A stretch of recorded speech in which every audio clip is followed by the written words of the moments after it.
There's the camp. There's that.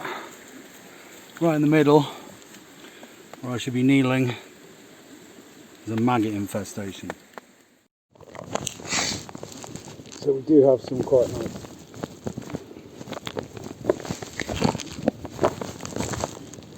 That might work. That might actually work. This needs to be a lot lower. Awful lot lower. Try again.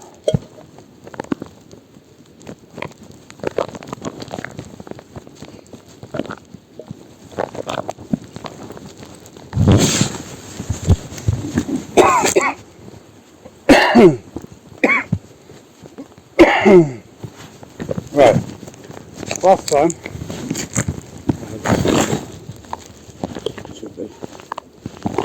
I mentioned a new form of water carrier, explained to me by my friend John, or shown by my friend John, and it's this. I'm sure most of you are laughing at me, expecting it to be some sort of camelback or something, not camel toe. But for me this was world changing. It meant I can make tea.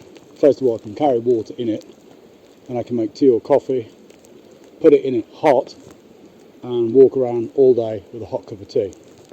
And this thing, I actually have two of them, one silver, one black, and whenever I go anywhere, in the car or in the forest, I take one of these with me. I think it's genius, I really do. Just got clear water in.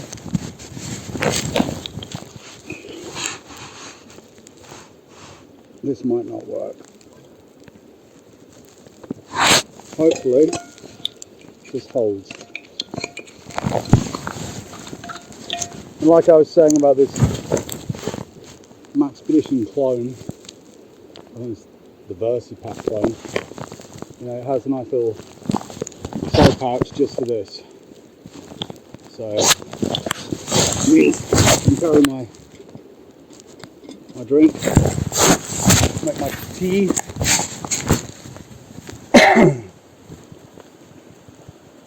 because you don't need to carry tons of water. I mean, as you can see or hear behind me, there are streams everywhere, rivers and streams, so if necessary I just boil the water, filter it a little, and then natural filter, and then boil it. You have a little fire going.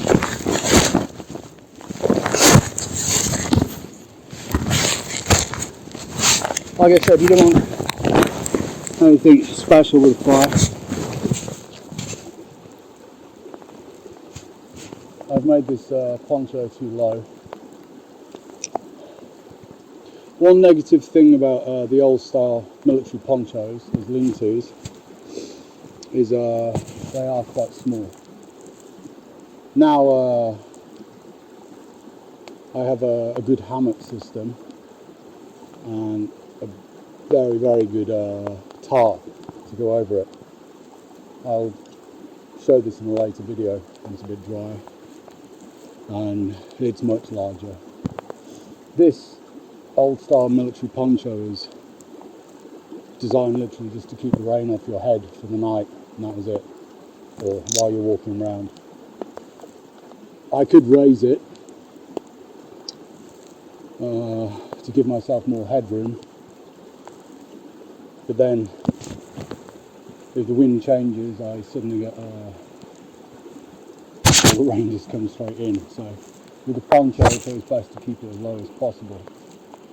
Theoretically I could put a stick in the middle and make some sort of pyramid shape, but I think that will just restrict movement even more. As a temporary shelter out the rain, it works fine. I wouldn't like to spend weeks under it, but at least keeping the rain off of me while my tea boils. and the maggots sort of wait. Now if I was doing a Bear Grylls sort of thing, I'd be cooking these along with the tea, and I'd be telling you how super the fats and proteins are. Thing is, I don't know what they are. I've never seen larvae do this before, not in the thousands, and that means there's probably something dead. I don't want to be consuming whatever they've consumed, whatever rotting flesh. I'm still not over the coronavirus and dysentery or something. It doesn't sound appealing at the moment. There's a lot of expensive equipment you can buy for going into the forest or doing wilderness treks, but sometimes it's nice just to keep it as simple as possible, because it shows more about you as a person and your endurance and your determination. Whereas, I'm not knocking them, things like jet boil and hexamine stoves and even mini gas stoves. If I was up on a mountain and I was desperate, I'd be very, very happy to have one. But when I go in the forest, I want to keep it as simple as possible, as close to nature as possible, as close to my ancestors as possible. And this little setup here, I don't think, apart from the material that's used in the pan, I don't think this has changed for probably tens of thousands of years. Right, it's not a clay bowl, or it's not half a human skull or something, but it's about as basic as you can get. The tarp would obviously have been, some hide. Ironically, I deal with animal skins and hides a lot because I paint on them. Some of them are quite large, especially the deer skins. Some of the wild boar skins are huge, but they weigh a ton. If you're into your Stone Age reconstructionism, you'd tan and treat your hide and use your sort of natural cordage and maybe a clay bowl or even a wooden bowl that you've fashioned yourself, and you have basically the same setup. So this is somewhere between the modern and the ancient, but it's the flavour of being out in the bush that I like. There's a lot of frustration to it. A lot of things don't work like how you expect. This fire took a lot longer than I expected, I will tell you that one.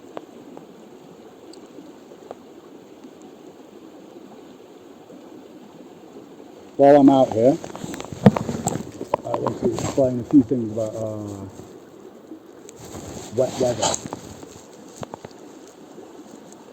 One thing you have to understand is you have to adapt your clothing and your equipment depending on your environment, and also depending on the weather.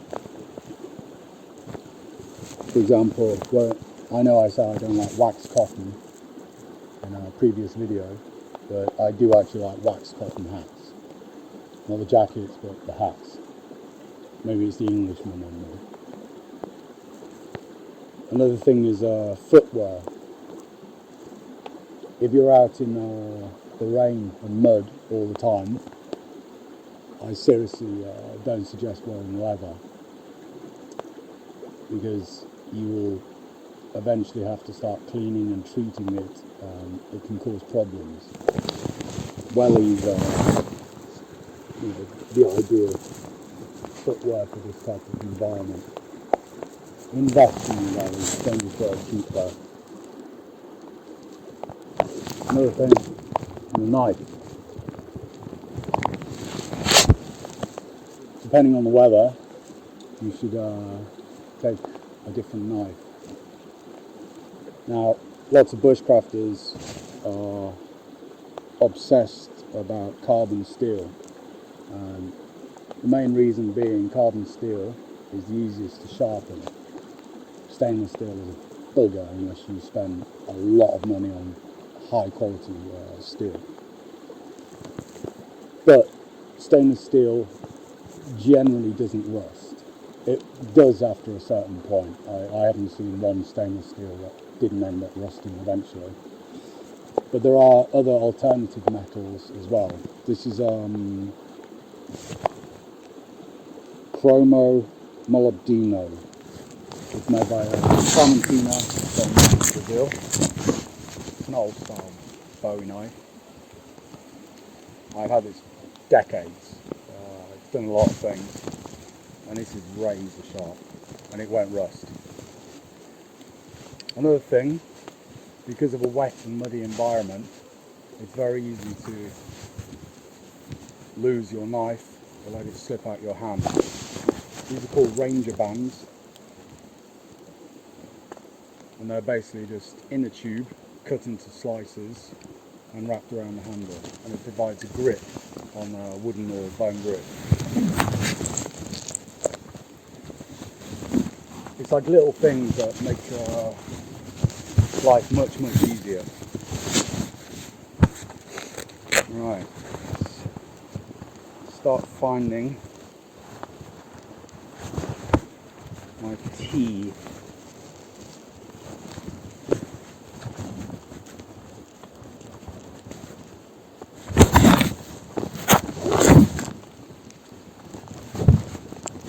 Tea and sugar.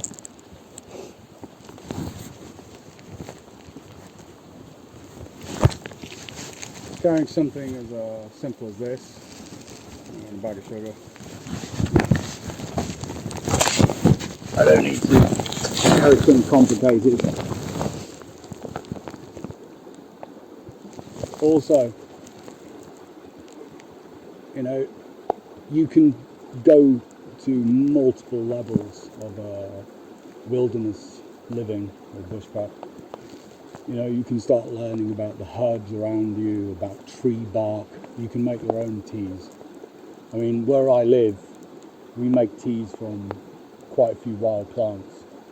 But at different times of the year, we go out and collect them. For example, wild peppermint or lemon balm. There's a few I know the Slovak names of, but I don't know the English names. But most of them are medicinal. So you can learn about these, and you know, slowly you can reduce your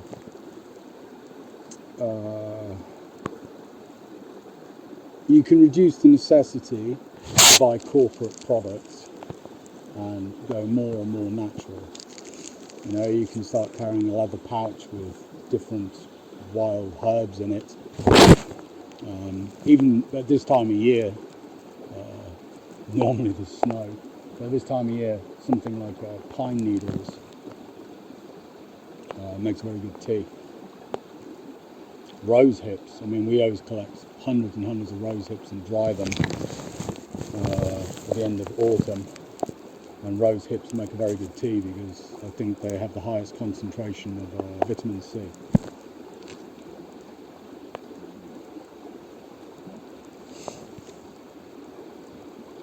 It's been a long time since I've been out, and you know, but the maggots keep me company. I'm actually standing on them at the moment. It's quite romantic. It's raining, the stream is overflowing, and I've got a cup of tea brewing on a very simple bush stove.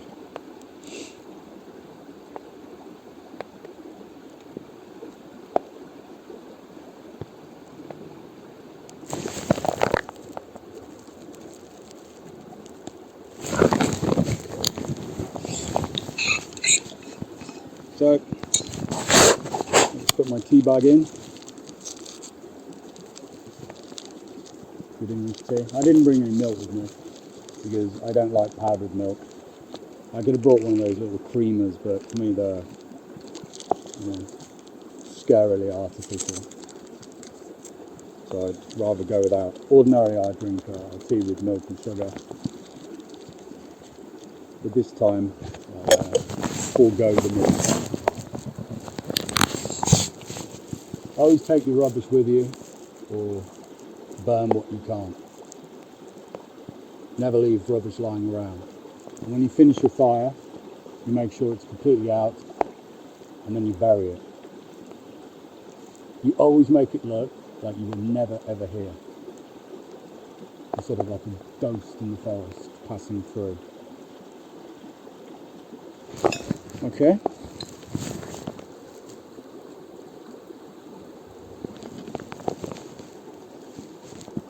Nice hot drink on a wet winter's day.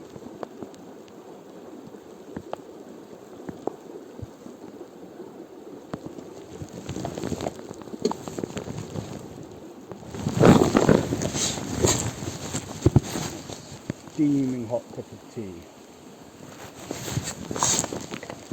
And the good thing about this, little secret, let me just do this here.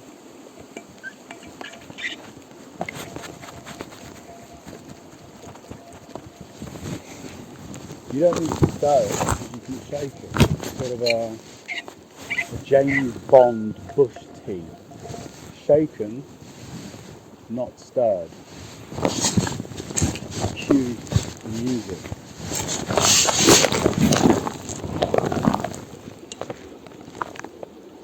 Okay, I think that's enough for today. I'm going to enjoy what's left of my little fire. Drink my hot cup of chai, as they say locally. Yeah, about the fire thing. I always make a small fire. Something you could literally put out with your foot in a couple of stomps. Never make a big fire. If I was going to be staying in an area for longer than a few hours, I'd have dug a fire pit and I'd have lined it with stones.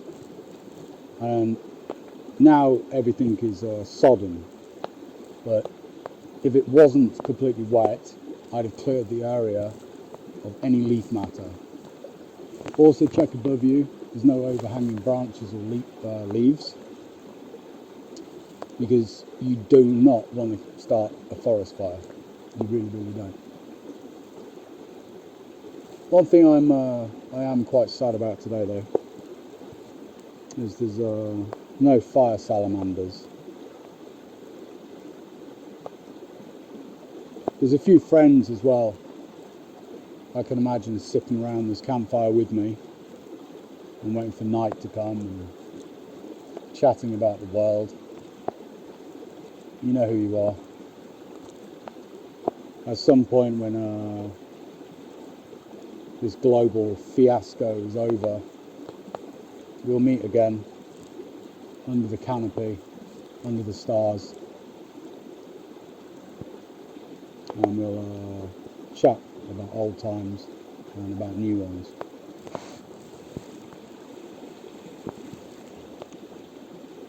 And for any Norwegian bushcrafters out there listening, skål.